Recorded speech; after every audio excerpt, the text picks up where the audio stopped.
everybody. It's me again, another video blog coming your way. So this one I'm gonna kind of talk about how I try to deal with the depression and how I try to get through it. I've recently just got out of a rut. My depression kind of hit me hard. So I wrote this song. Don't know why, it just kind of did. I want as many people as possible to hear it. During that rut, I didn't want to clean, I didn't want to be around anybody, I just kind of wanted to isolate myself. Everybody knew something was wrong, but of course when you're going through depression, you don't want to admit something was wrong, because even though you know something was wrong, you don't want to say something was wrong, because then that's when people look at you like something's weird, you're not right, and it's not okay. So it kind of sucks to even say something, to even go through it, because when you go through it, most people don't understand what you're going through. So if someone comes up to you and they say, hey, I'm not having a good day, just sit down and listen. That's the best thing you can do. Don't throw it in their face that they have depression. Don't throw it in their face that they have anxiety. That's just the wrong thing to do, because all you're doing is agreeing with them with the way they already feel. And trust me, what we feel when we're going through depression, how we feel bad about ourselves, and you telling us what we already know, it just makes things 10 times worse. It doesn't even help us.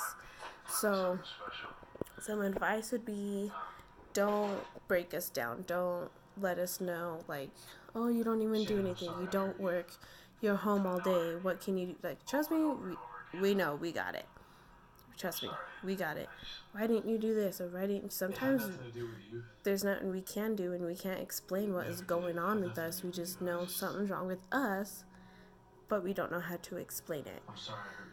That's probably the hardest thing about depression and mental health, is because when something is going on, we don't know how to explain it. We don't know the right words to say, because we don't want to say the wrong thing.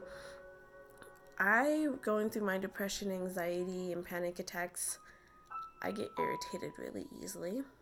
Like, really, really, really irritated easily. I try not to take it out on anybody. I try to take my deep breathing. I try to isolate myself sometimes so I can comfort my own self, so I can relax and figure out what's going on, what could be causing it. And sometimes it's just nothing that's causing it. And I think that's one of the hardest parts about going through the depression, is because you don't know what is causing it. And when people are constantly asking you, what's wrong, why are you so grouchy, why are you so this, we can't explain it. If we tell you we don't know what's causing it, we honestly do not know. We have no idea what's wrong with us. We just know we're irritated, we're bitchy, we don't want to be around anybody. Just leave us alone. Honestly, just leave us alone to figure out how we can calm our own selves down and how we can get through it. So that's kind of how I try to get through. I'm just got out of a rut, like I said, a depression rut of myself. So I'm trying to learn the signs of when I'm going to go through another one. And that's what I am working personally in therapy. I go to therapy every week, once a week. My therapist did want to do twice a week, just because I did just get out of a depression hole, as me and her call it. That depression hole kind of hit me pretty bad. I broke my phone. During that depression hole, I got really mad over nothing. It was literally nothing. And I got my phone, threw it really hard at the ground, it shattered, and also I bent it in half by throwing it at the ground, which is kind of amazing, because I never thought I'd be that strong. But hey, got their muscles. Anyways, so right now we're just going once a week, every week. And if me and my therapist have this plan that if I miss a day and I don't text her, let her know what's going on, or I don't call, she will immediately show up at my house. If not, she will call Savannah. Everyone knows Savannah's been there for me through a lot, for everything, and trust me, we all know how I am when I get my mood, so I definitely appreciate that. Brandon's been there entirely through the whole thing, the kids, and honestly, if it wasn't for my sister, Savannah, her family, and Brandon, who knows where I could be, or the kids could be, because this depression it's really getting to me. We're talking about in therapy about maybe I've had depression my whole life, but it's never really affected me as much as it does now, which is totally okay. I'm glad it didn't affect me then. one thing for sure about now getting out of this hole and after being in BHS, I'm not wanting to kill myself anymore. Most definitely don't want to do that. I'm just trying to learn how to work myself through it. I know a friend of mine, while a coworker where I used to work, I said one time, I just want to have a good day where it's like this. And she told me, Brianna, you will never have a good day with what you're going through. Your days will always go like this. Which now I understand after going through another what. My days will never be like this, which is really shitty. It sucks, but I do go like this. It's like a roller coaster where it goes up and down, up and down, up and down, which is okay because most of the time I can handle the ups and downs just fine. But there's some days where I can't, and I need that extra help, or I need that extra time to get myself together and figure out what's going with me in here. Because this right here can really affect me a lot, and it sucks. It really does. But Brandon's helping me work through it. He gives me my space. He'll take the kids for a while and let me go in the room, isolate myself a little bit so I can figure out.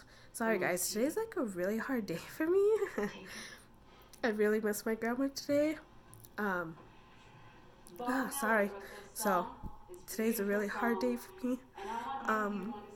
So I'm kind of trying to focus on myself, stay busy, and figure out what's kind of going on with me. And sorry, it's just a really hard day today, but I'm doing pretty good. Kids have ate dinner. Josiah's taking 2 naps today. Usually he'll take about 4, but he's only taking 2 because he's in a mood today. Josiah's been a little naughty. The older 2 have not taken naps. They don't want to take naps today, which is okay. So, like I said, today's kind of been a little rough for me, which is just fine. But one thing I found out that's really helping me get through this is going back to church. Started going back to church, so that's helped me a lot. I'm going back to my grandma's church where I grew up in, where me, my brother, and my sister grew up in, and now my kids are going to grow up in it. So church has really been helpful for me because that's, my grandma always said, at your weakest point, you get on your knees and pray no matter what. Even at your best points, you get on your knees and pray and you thank God for what you're going through. So I'm really excited to be going back to church because I know it's going to help me. And then seeing my grandma's best friend, Sister Vihil, it's really helped me too. So, sorry guys. Like I said, it's a really hard day. I kept it together today, but for some reason now it's almost like, it's all coming flooding out. But it'll be okay. Nothing else is going to happen. I'm fine. So, there is my other video blog. Kind of random towards the end, but that's okay. Good night.